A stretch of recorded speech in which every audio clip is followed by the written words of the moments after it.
The restaurants you love, the food you crave, and the people that make it all happen. We tell their stories on the Paper Trails podcast with Albemarle Paper Supply. What's going on, guys? How are you? And welcome back to the Paper Trails podcast. I'm your host, Nick Calagira-Mitros, and we are on episode 10, season 3 of our podcast. I'm very, very excited and thrilled to have Mike Pruitt, soon to be a good friend. So we're still getting to know each other. We met through some acquaintances, and we're helping out with some events that you're putting on. And so very, very excited to have a great conversation about business ownership, entrepreneurship. Mike is investor, entrepreneur, also very network. We're finding out that we have a lot of mutual friends, and so I'm just thrilled. I'm thrilled and excited to just bring you guys another episode of somebody that we can learn from together, so that we can go apply these things, these success principles into our life. Whether you own a business or you're an employee or you're an executive, doesn't matter your background. Let's apply these things to make sure that 2024 is a better year for us, for you and your family. So, Mike, thanks for being on the podcast. Thanks for having me. Appreciate it. And so, why don't we do this? Why don't we just go over maybe a little bit of your background, just for people maybe that don't know you, and then where you're from. Were you born here? Were you from Charlotte? No. Give us a little context as far as where you're from and how you maybe ended up maybe here where you're at. All right. Well, I was born in Baltimore. Okay. I'm the son of I was a Baltimore City police officer who had me 1 month after he turned 21, and my mother was 20, a bank teller. Okay. Largely raised by my grandparents until I went to school, who influenced me a great deal, as it relates to baseball, okay. Which we'll get to is largely credited for me ending up this path of where I got to Charlotte, and that was, I was very fortunate to grow up, and Cal Ripken and I were the same age. Okay. So we played summer ball together, we competed, we were arch rivals in high school. Wow. And, I was very fortunate to be a really good player, and, it was, All-State, Maryland, All-County where I grew up at, where Cal and I were, teammates and competitors at. And that led me ultimately, my parents said back then, I didn't grow up rich. I grew up in what I would consider probably a lower middle class family today. And they said if I want to go to college, I needed to get a scholarship. Okay. And I was fortunate to get a scholarship for baseball, which took me to Coastal Carolina University, okay. who had a top program, and they recruited me to come down there. And then at that school, I was very fortunate to play in back-to-back College World Series, where I was definitely a major contributor to the program and in my playing time. And then after graduating from Coastal, I was offered a couple free agent contracts to continue my baseball career, but I realized I was not a good enough fielder. Probably hitter, runner I was, but fielder I was. I played multiple positions, and that's a difficult, path to get to the majors back then. Okay. So I ended up finding a career path, which took me to 3M Corporation. And through a friend of a friend, I was introduced to them. They put in a good word for me. I trained in their territory in the DC area, waiting for a territory to open for 3M. And one day I got the call that the Western North Carolina territory came available, and I could live anywhere from Greenville, South Carolina to Greensboro, North Carolina. And I picked Charlotte because on my dad's side of the family, my grandparents retired to Monroe. Okay. And I said, well, at least I know two people. And so they owned the corner store in Monroe, selling lunch meat and gas, and it's a convenience store. Nice. And so I ended up moving in with them. And what year is that? 1986. I moved to Charlotte February 1st, 1986. Okay. I went home on February 14th and asked my girlfriend to marry me, and got married, and she got off the plane from our honeymoon in Charlotte in August of 1986. So 38 plus years I've been in Charlotte now, and you have 3 kids, all of them went through the school system, graduated college, 2 settled in Charlotte, 1 settled in Charlotte for a little bit, but now has got her dream job in London. So but Charlotte's home, and Yeah. we have a house up in the mountains as well. Nice. That we spend a lot of time in the summers, and I've been very fortunate. So, quick question back to, so I'm not a big baseball guy, but I know a little bit. I know who Cal Ripken Jr. is. Okay, and he's one of the greatest. Right? He's in Hall of Fame. Yeah. Okay, so did you know back then he was going to be this good? Like, I guess I don't know baseball enough to know, like, you could tell even at that age, you guys growing up, high school, middle school, all that, like, he's next level talent. Could you tell or no? It's funny you ask the question that way, because when I played with him, I certainly knew he was a very talented guy, right? And I knew he was, as good as anybody I was playing with or against, right? But I didn't look as me playing third and him playing short there and say he's like that much better, right? Gotcha.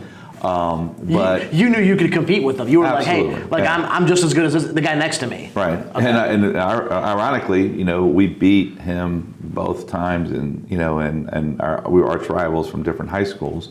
So yeah, the answer was, but he was such a quality guy, and he was such a hard worker, and he was very determined, and ultimately he grew up to be 6'4".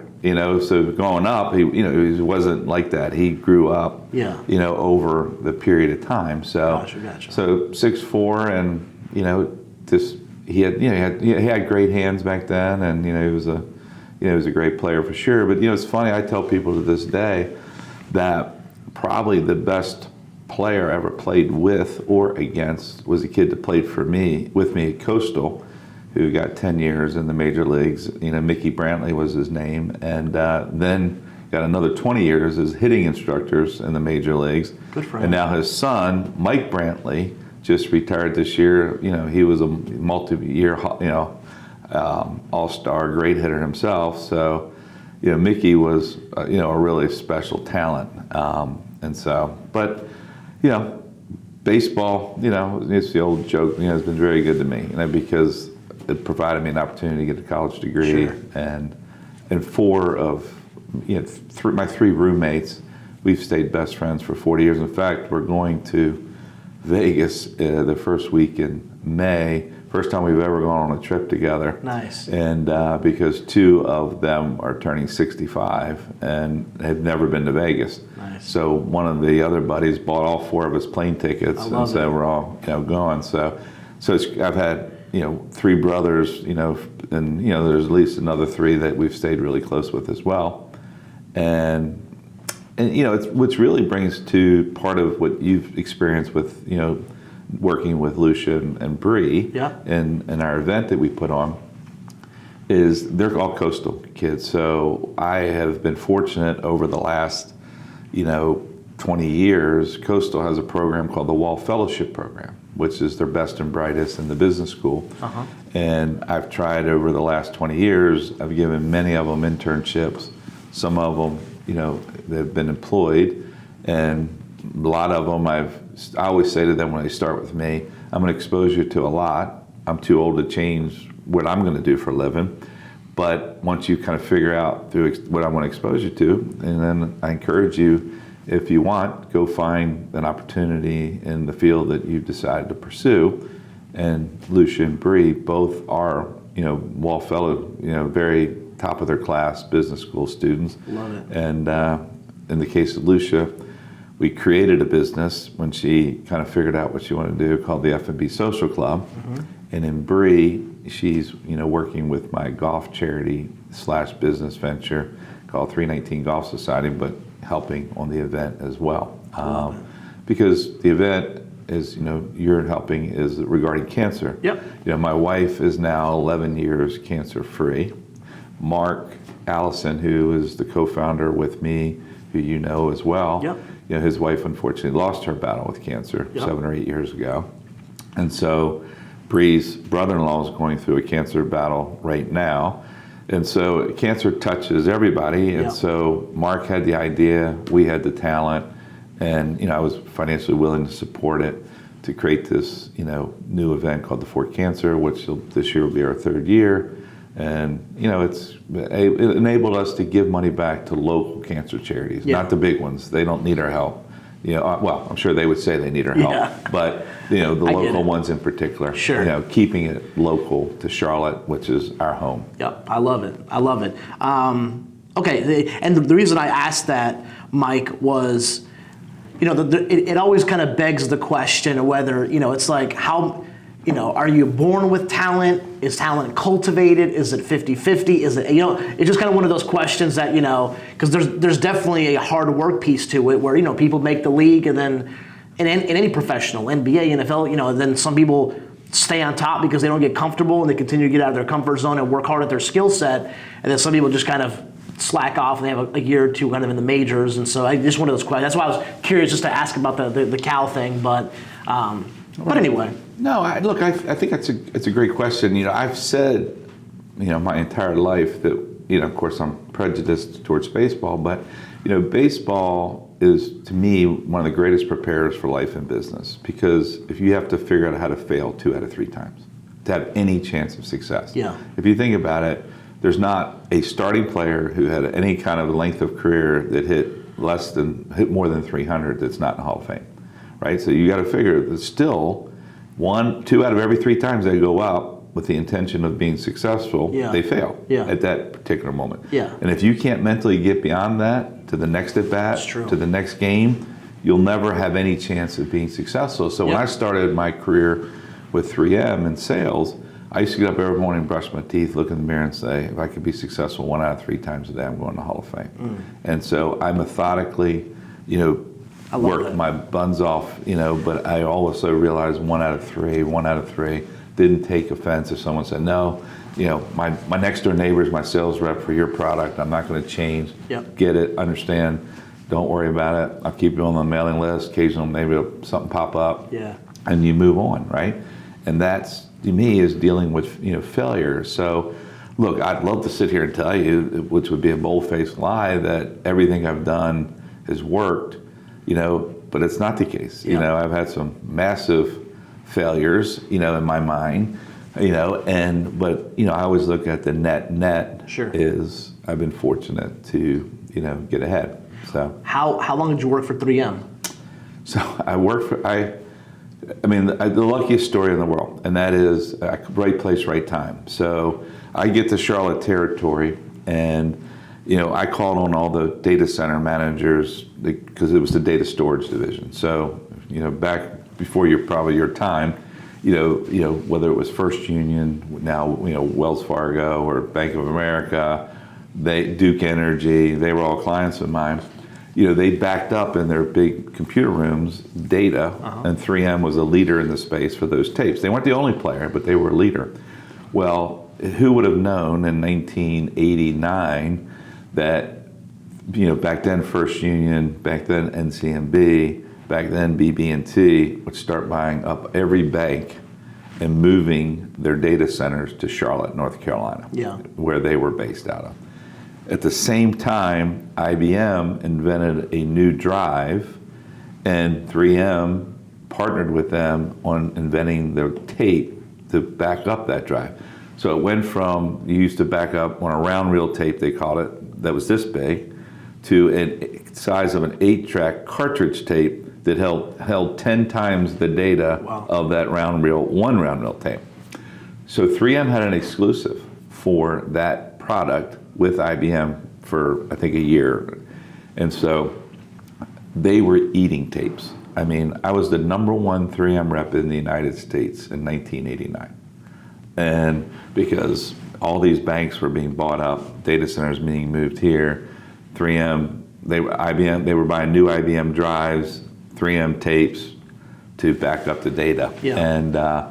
And so that put me on the map. And then while I was sitting in Palm Springs, California, accepting the national sales, the guy sitting next to me offered to buy me and my territory from me. And my wife had just told me she was pregnant with our first child.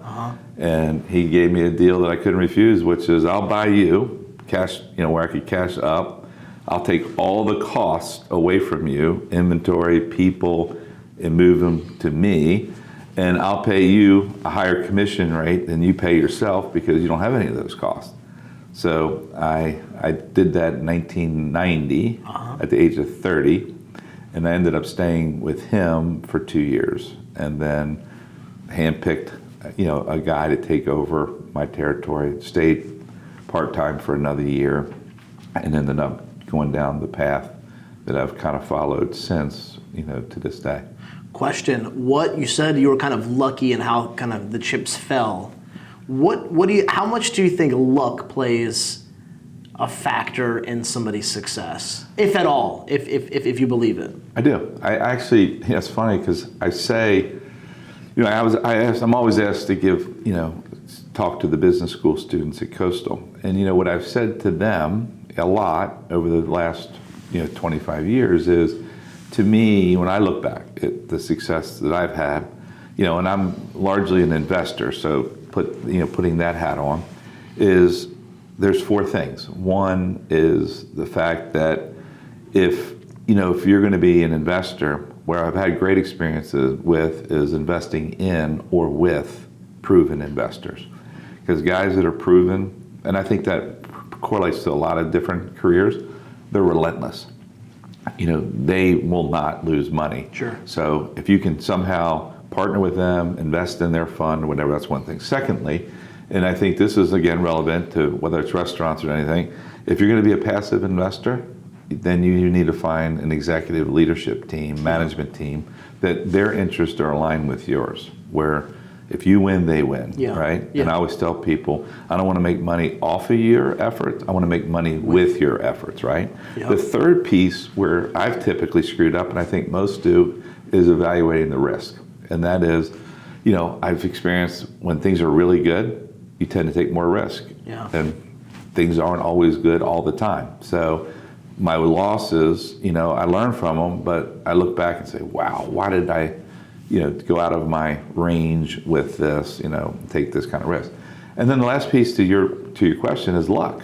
And that is, I don't ever want to believe it's blind luck, right? That you just, like putting red or black, right? That's blind luck. Yeah.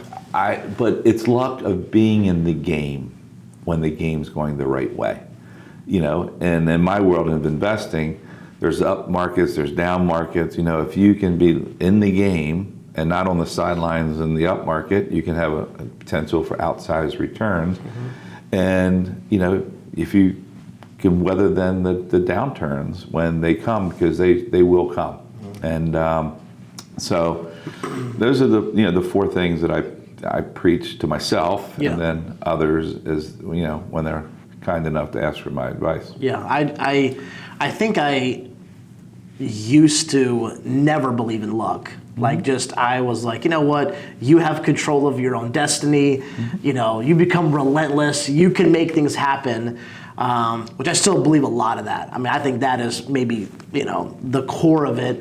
But I think maybe it's my maturity, but I think the more I'm involved in business or different businesses and I meet a bunch of different people, I'm like, you know what? There may be a 5% slither of we kind of looked out at kind of getting this operated at this time, you know what I mean? And so I was curious to get your perspective on that. I think we're, anybody says otherwise is being a little naive. Yeah. Look, at the time I had a girlfriend who ultimately became my wife, right? To get a territory, get out in the game, start making some money. Yeah. And, who would have thought that the Western North Carolina territory would come open, and who would have thought that Charlotte would become the hub of banking and all that stuff, right? So that was, beyond my control, but, I just consider, I got lucky there, and so, but it's from that what you do with it, and how you can bounce back, right? Because, when I think back now that we're sitting here reflecting, the money I made in 3M, the next deal I did it with my own father, who asked me to invest alongside of him in something, and lost all my money, and so that could have really set me back, and it was even worse that we were going to buy a house up on the north side And at the 11th hour, we backed out. So I took that money and lost it. Yeah. And so, but, and then the next deal I did actually didn't really work well either. But the guy who I did the deal with introduced me to another guy, and that deal I ended up making life-changing money on. So you just got to be in the game. Yeah. You got to keep swinging. Let's talk a little bit about what you just said. I thought that was really good. The saying is, it's not what you know, it's who you know. Mm-hmm. And you just said, that, you did this, you lost money, but that guy referred you to this guy, and then you guys made life-changing money. Let's talk about the power of networking. Let's talk about, I find it so interesting that we all know our sphere of influence, our association, our network, the people that you your inner circle, even just, I don't know, like the small little tentacles of relationships that you have, those heartstrings, can really lead to a lot of success, or even maybe just wisdom in some points. But it's like, I feel like people don't intentionally network, as much as they should. You know what I mean? My opinion is, I feel like we should be passing out cards, meeting people, buying coffees. I try me personally, at least once a week, buy somebody lunch or coffee that maybe is in my space, or maybe is not in my space, that maybe in the future we can do business together, or maybe might be my best friend, I don't know. Or maybe nothing might happen.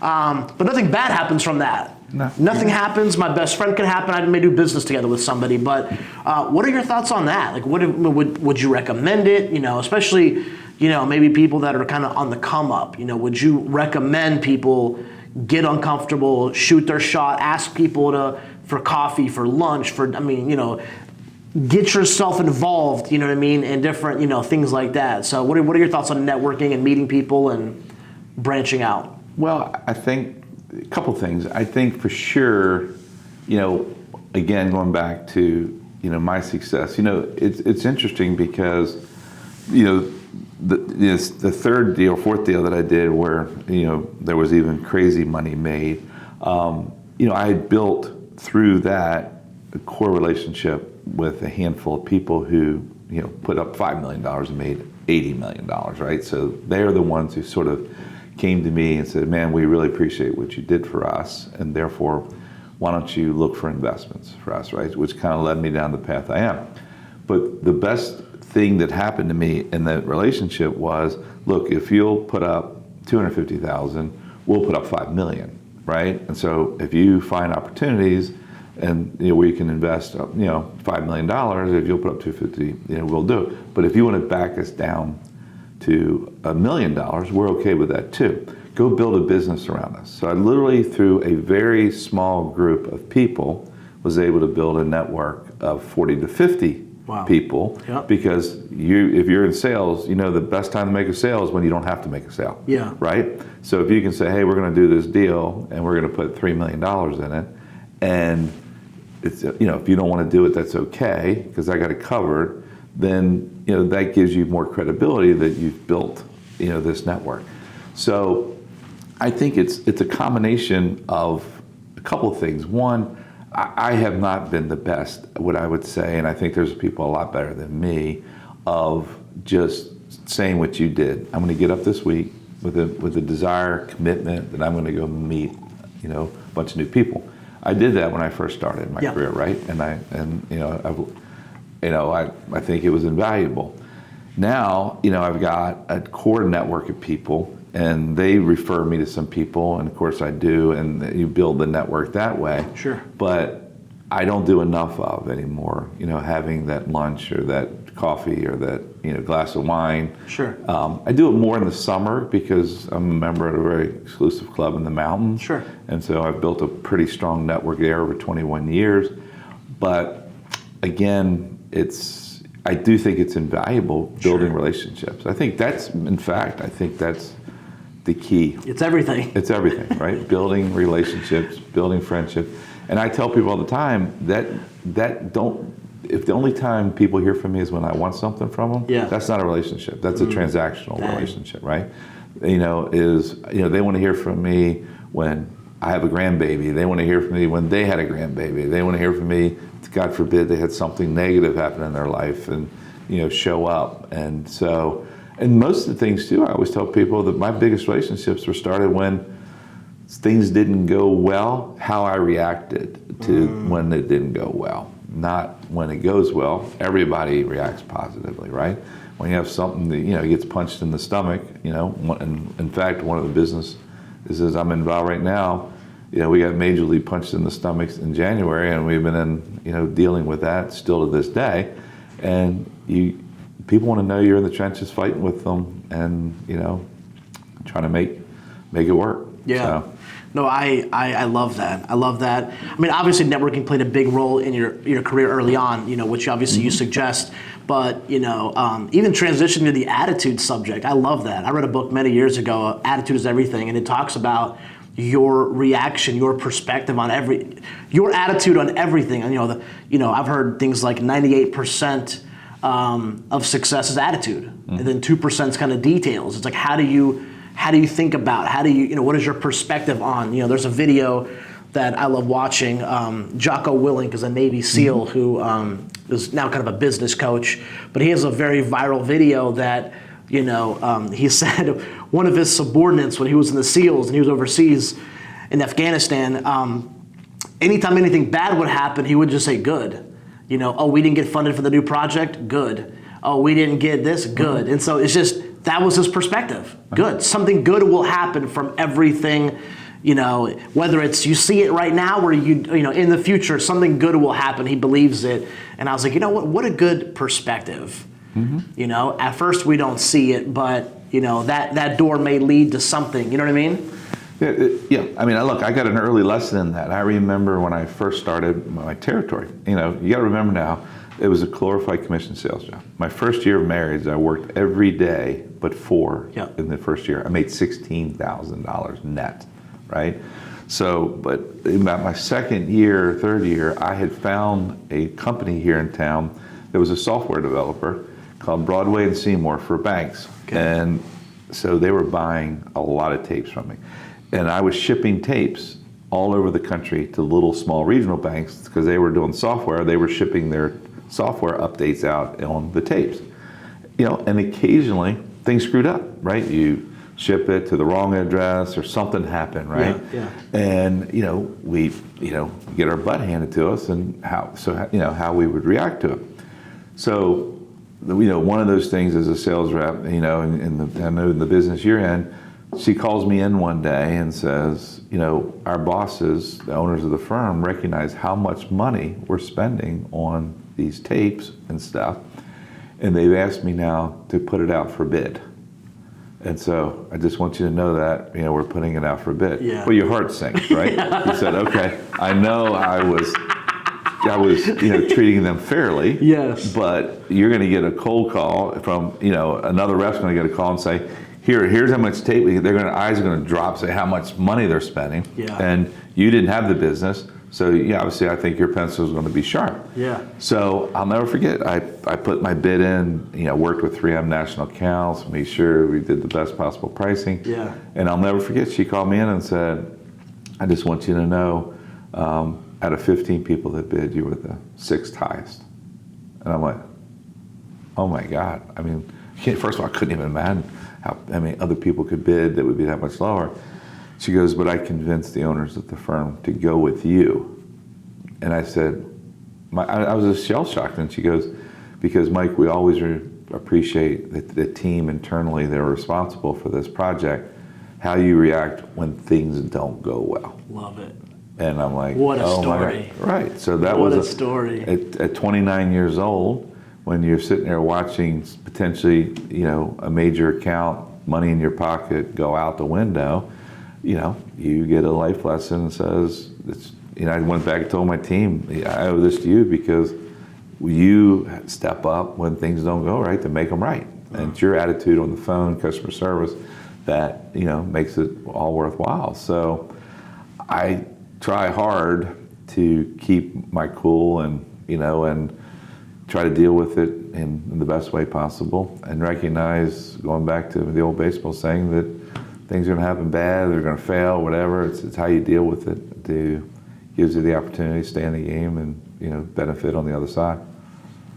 Love that. Oh my gosh, what a story. I feel like that's the epitome of not only teamwork, camaraderie, attitude, but relationship building. I mean, they know you. They're comfortable with you and your business and your team and your systems. And so, wow, that was powerful. I love that. Yeah, look, and again, back then, we were all young. They were young. The people I dealt with at this firm were young, and they were getting married and having kids and me. So it was like, there was this camaraderie, to your point, built. And it's really interesting how life comes full circle, because I used to call on a gentleman by the name of Austin Adams, who was the head of First Union's, data center. And he ended up, through the mergers, he went and did JP Morgan Chase. Well, we both ended up being members at my club in the mountains, so I reconnected a relationship that I had totally lost for 20 years, right? When I walked in one day, he goes, Mike, and I'm like, yeah, Austin, yeah. And so you just, again, the other thing is too, I mean, I'm a big community person, so Charlotte's been, my home. It's going to stay my home. My daughter just had our first grandchild. She lives here. Congratulations. So this is our, home. And, I think part of, what I've learned in life's lessons is people that I admire and respect is, you got to take care of your community and your home. And I agree. For people who, potentially are in hard times or dealing with pain and issues, and the restaurant space, because of my investment, and past investments and current business in it, watching what happened in COVID, was, it was heartbreaking. It's tough. I mean, I watched, who I thought were great restaurateurs lose their restaurants, and how painful that is, not only because you lose your investment. We all know when you close a restaurant, there's little to no value you're going to get, from what's in that restaurant, even though you spent a lot of money to open it. And then, to lose your savings and your family's income and all that, it's a tough, world that you watch happen and you want to help. And so let's talk a little bit about that. What are some things that you've seen successful restaurateurs, operators do? Some common traits? Now, obviously, restaurants, because what we know when it's our industry, but I mean, it could be any jockey that you're betting on, right? I mean, I think a lot of times you're more so betting on the jockey than the actual horse. But I mean, the horse matters. The vehicle and making money matters for sure. Mm-hmm. But what are some common things that you've seen as far as traits, habits? Is there anything like that you can kind of glean on and see, like outside of COVID, outside of external, I'm talking about just, normal times, what are some things that people can do, operators that, there may be a small business owner watching this right now that may not even be in there, he might own a gutter business or a pressure washing company. What are some things that you've seen in your experience that people have done over and over that are proven, if you know your numbers, if, how they say, sales, if you have enough sales, you can kind of, make mistakes, but still continue to make, what are some things that you've seen that, you can glean on, that you can shed some light on? Well, I mean, I'd love to tell you that, I mean, look, I know some of the best operators of restaurants in this town. Some of what you mentioned you had on your show before. Yeah. I do think that they, it depends, right? I think a couple things. One, I think there's two types of things I see people successful. That is, they identify a unique opportunity in a particular category that this market hasn't seen before, okay, and they're first to market, right? Okay. But for that to be successful, they have to really have their arms around, everything, right? Operations, people, cost of goods, great location. I think some of the things from some of the other great operators I've learned over the years, I mean, you can have the best burger around, but still people aren't going to drive 5 miles for it, right? They're not going to pass 4 other burger places if they have an interest in a burger for that particular meal. If they're in that area, they may go out of their way to stop there, but they're not. So you can't put it in a remote location where it may not work, and get enough revenue because to that point. The white tablecloth guys, I think it's got to be an amazing experience, right? They're focused on experience, something that you wouldn't necessarily ever cook at home, which is what draws you out of your house to go there, right? Versus cooking it yourself. The staff is incredibly important, right? And my wife and I, one of our go-to places for special occasions is Barrington's. We've had the same lady wait on us there for 15, 20 years. Wow. They know your name when you walk through the door. That experience makes it feel incredibly special. And you're going to get something very unique that you wouldn't even have thought of in your wildest dreams to cook, right? So that's an experience. I think, look, feel, cleanliness, attention to detail, see the owner, walking around, talking to people, building rapport. The old saying, it's the toughest thing is go from one restaurant to 2, especially if you're, a chef-driven concept, because people come to expect you to cook their meal for them. Yeah. And you can't be 2 places at one time. So I've seen, unfortunately, that cause failure in restaurants where guy builds a really successful one and then thinks, well, man, if I had 2 of them, I could do it. That's the hardest thing, to go from 1 to 2 if you're expected. And like I say, I think the guy, from Barrington's has done that well because he didn't do it that way. He said, I want to groom this chef, and then I'm going to back him to go open his own. Gotcha. And I'm going to look after him versus I'm not going to go cook over there. I'm going to back him. So, but, and guys like, you mentioned John Dressler, who we're talking about. He grew up, working in very successful chains, moved around, and so to me, he's a great operator, right? And Frank Schiavelli is a great operator. Here, Frank's a friend of mine too. Golf, he's probably one of the best. Tommy Hager and those guys are great operators, and Brad, because they took it, multiple places, multiple geographies. Dennis Firestone, Dennis Thompson, I'm sorry, from Fireburst.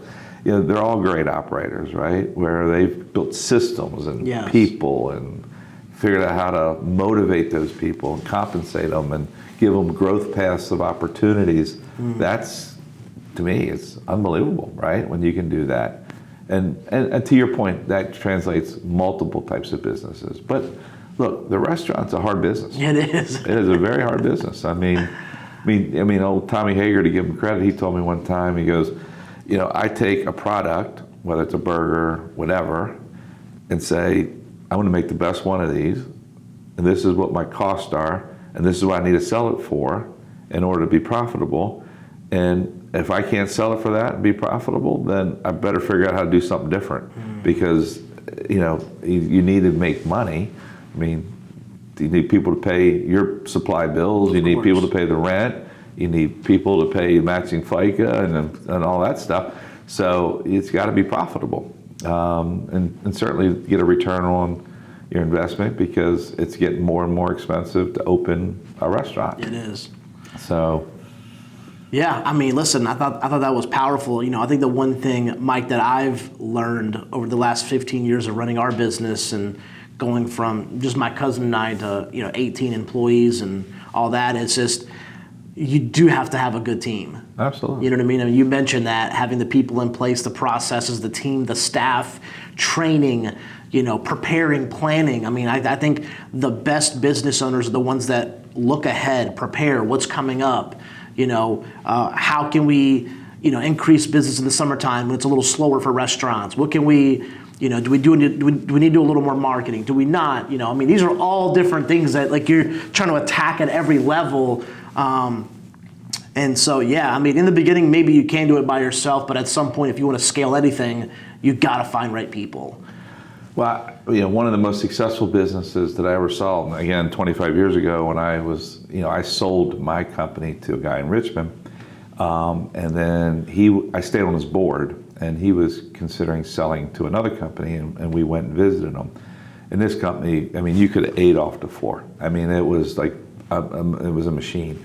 And I remember something the owner of that business told me, who was an ex-West Point guy, you know, military guy. And he said, the world's made up of average people. And my job is to put systems and procedures and policies in place to take average people and make them slightly above average. Wow. I don't need them to be rock stars. I just need them to be slightly above average. And that's how we've built an incredibly successful team. And occasionally we do find a rock star. And when you do, you reward them and you incentivize them and you make him into a leader as well. And so I do think that it's a special breed of people. By the way, that's not me, right? So I think one of the things I learned early in my life, I'm not an operator. I don't want to manage people. I have great empathy, I have great leadership skills, but there's the old saying, there's teachers and there's doers. And I'm a doer. I get up every day, determined to do better today than I did yesterday and do things that benefit, myself, my family, the people around me and the like. But I'm not the greatest teacher, where I've had success. Like I've had two people that work for me for more than 15 years, is they're self-motivated. They understand the task, they understand what needs to happen, they are amazing at it. They make me, take that pressure away from me and make what I'm doing every day. Yeah. They free me up to do the things that we can make money, so they have the opportunity they have, and we as a company have the opportunity we have. But I keep the staff very small, and people are a lot smarter than me around me, and then give them the opportunities, and then really get excited. I mean, I think one of the young men that you met working for me when you first came around here a few weeks ago, Sam, he left 2 weeks ago because he couldn't have found a better dream opportunity that, to his credit, I asked him to go meet with them because he knew them about a potential investment opportunity, and in meeting with them, he found a job opportunity. And I couldn't be happier. I couldn't be more proud that he's getting married soon, found the right opportunity for him. Me getting him to Charlotte for the job and give him an exposure. The whole thing, yeah. Right. It landed for him, and I couldn't be happier. So I think the other thing that I really, you're talking about it, and it's playing through my mind, is I think it's important to be self-aware, like knowing what you're good at, like what are your strengths, what are you not good at. I think it's important. I think sometimes maybe we can be delusional as far as what we're good at, and it's like, what, it's okay. Like, you can't be awesome at everything, you know what I mean? Like, it's not a deal breaker if you're not the most organized person. Hire somebody that's organized, and now you got a good team. I mean, for us, my cousin and I are not very detailed centric, and so for our first, from Sally has worked for us for maybe 9 years, and so she's in her early 60s, Chapel Hill grad, her family owned a lumber company, $20 million in revenue, sold it back in the late 90s. And she was working, so we found her and she hopped on board, and you know what? She put structure in 9 years ago. She has seen such a progression in our company, and it's like, you know what? I needed her. Yeah. Like, she filled a gap that I needed, and now we're next level. Now we're able to operate at another level and add 150 clients every year for the last 4 or 5 years. You know what I mean? It's like, all right, but I know what I'm not good at. I'm okay with it. It's fine. You know what I mean? It doesn't hurt my ego, to know that I'm not good at this area, but I know what I am good at. So you said that about what you're good at, what you're not, and kind of just, I think it's important for people to hear that. Yeah, it's interesting because, one of my mentors who was a professor at Coastal when I graduated, back then, Coastal was so small that you literally had a professor sponsor you at graduation. So he was my sponsor. And he told me something that I think is so true even to this day. In fact, yesterday was his birthday. I texted him. He's retiring. But he said, Mike, figure out what you're good at in business and become the best at it you can possibly be. Yeah. And all the other areas of business, learn enough about it so no one can pull the wool over your eyes. And so it's like accounting is a perfect example. I'm involved in a lot of investments. I can read a financial statement. I can understand a financial statement. I can ask really good questions about it. But would I want to be the guy that sit there and put the financial statement together? No, right? Yeah. But the person I'm dealing with on the other end knows that I know enough about it, they can't pull the wool over my eyes, right? If they want to talk about marketing, I'm not a great marketer. I'm more of a salesperson, but I can say what I think is a good marketing plan, right? Or ask questions about it, and things like that. So, warehousing, logistics, things, that I've experienced over the years, I know enough to ask good questions, but that's not what I'm really good at. Love it. Okay, let's wrap up, Mike. Last piece of advice. If you, could give some advice to somebody out there that wants to win, that wants to become successful, that wants to have some financial stability, some financial independence, something, to be able to, make sure that their kids, have a better future. What are some thoughts, suggestions, a quote, anything, personal development, improvement, progress? What are some things that you really wish upon somebody? Obviously, you're a big community guy, and our podcast is kind of in this area. And so, what are your thoughts? What would you recommend to some people to make sure that this year is better than last year? What are some things that they can do? Some tangible things they can do to make that happen? Well, I think the advice that I've given even my kids, or like I say, the kids that have come through here from Coastal, is the sooner that you can find something that gets you excited, that you say, because think about it, you're going to work more hours than you're going to spend with your family in a lot of cases, all the things you got to do to be successful. So the faster you can figure out something that you can get excited by, get passionate by, the better.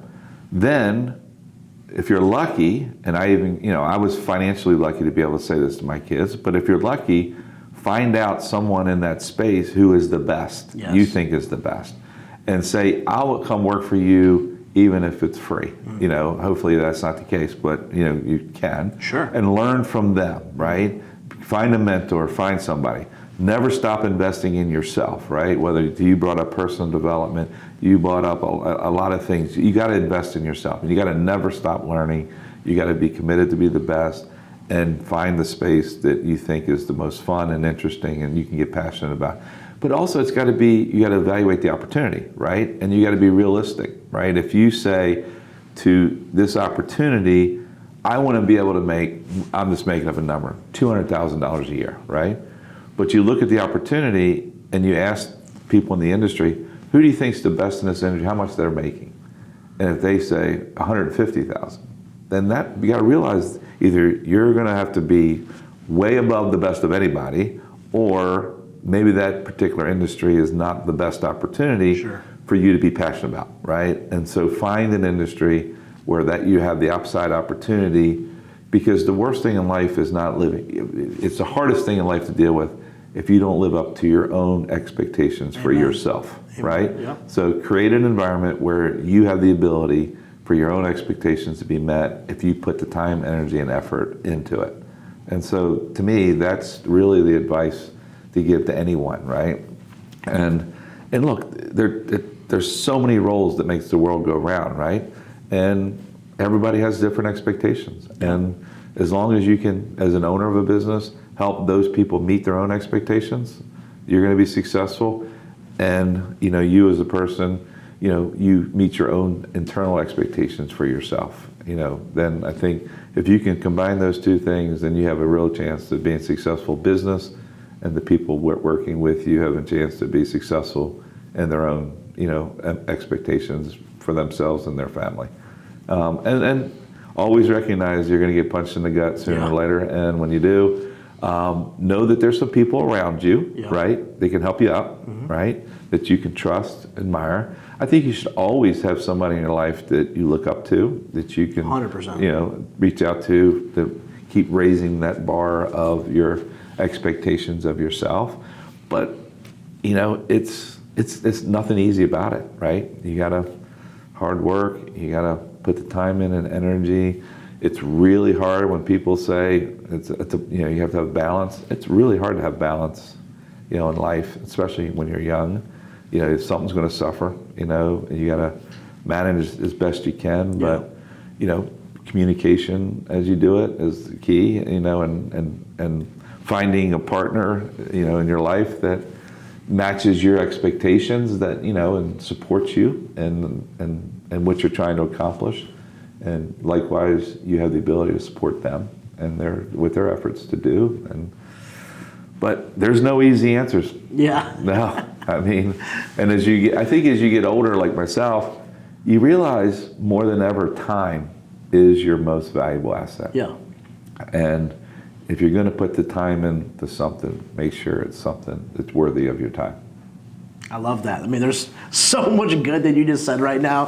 One thing that you said that I absolutely loved, there's a saying that nothing happens until someone gets excited. Yeah. I love that, right? Enthusiasm is contagious. Excitement is contagious. Mm-hmm. So I thought that was very powerful. Another thing, that you said that I thought was powerful was, especially when you're young, having the whole balance thing sometimes is, especially if you want to accomplish something big, right? You will be imbalanced at a time frame, a period where there will be imbalance, so that later on you will have imbalance in a good way. You'll have more time. You know what I'm saying? Right. And so I think those are just two things that you just said that I was like, wow, that's very powerful. And don't underestimate the little things, right? And that is in that period where you're imbalanced, especially in today's world of social media, cell phones, and all that. I can't tell you how many times, and I learned this from somebody else. I sit on a plane, I go through my phone and text people or send a little email. So when I land, it goes out to them. That just the little things that they'll know. We haven't seen each other in 6 months. Don't think I haven't forgotten you or whatever. Just want to say hello to keep people close to you when it's in balance. Yeah. Because I was just thinking about the other day, my one roommate that I'm going, who was actually my roommate in the room that I lived in, who had, he went through had to get a liver transplant because he had cancer of the liver and all that about 6 years ago. His daughter just got married. I realized that was the first time I saw him, 18 months. It almost floored myself. But he goes, I've never felt like it's been 18 months because you always reach out, you always ask about me, always checking in. Good. And that's the things I think you learn as you get older. Don't forget the little things. It's not just the big things that, your friends expect from you or your family. Just stay in touch. Let them know you always care. Let them know you're always going to be there if you're needed. Mm-hmm. When he had his liver transplant, he knew I was sitting in the hospital room when he came out. He needed to get away for 2 weeks to recover. I sent him and his daughter, who was acting she's a nurse, stayed at my place for 2 weeks to, just get away from the world and recover. So it's not always the big things, it's the little things too. So. Love it. Mike, this was awesome. No, this was pleasure. Awesome. Thank you for thinking of me and inviting me. Absolutely. Absolutely tremendous episode. I thought it was awesome. I hope you guys enjoyed it. Episode 10, season 3 in the books, Mike Pruitt. And so if you guys want to support, I know Mike is putting together Fork Cancer. It's going to be in September of 2024. And so we're helping out in different ways as well. And so, Chef Mark Allison, who was, on our podcast, I think a couple seasons ago, you guys know him. And so obviously, you're in the community, you're helping, a lot of respect. A lot of respect from me, and obviously you have a lot of relationships, and so wish you guys nothing but the best. Same. And continued support from us. And so anyway, good to see you guys. Appreciate you guys logging in and plugging in and watching us, whether it's through Spotify, Apple Podcasts, YouTube. Like, subscribe, share if you guys got some value from this episode, and we'll see you guys in the next episode.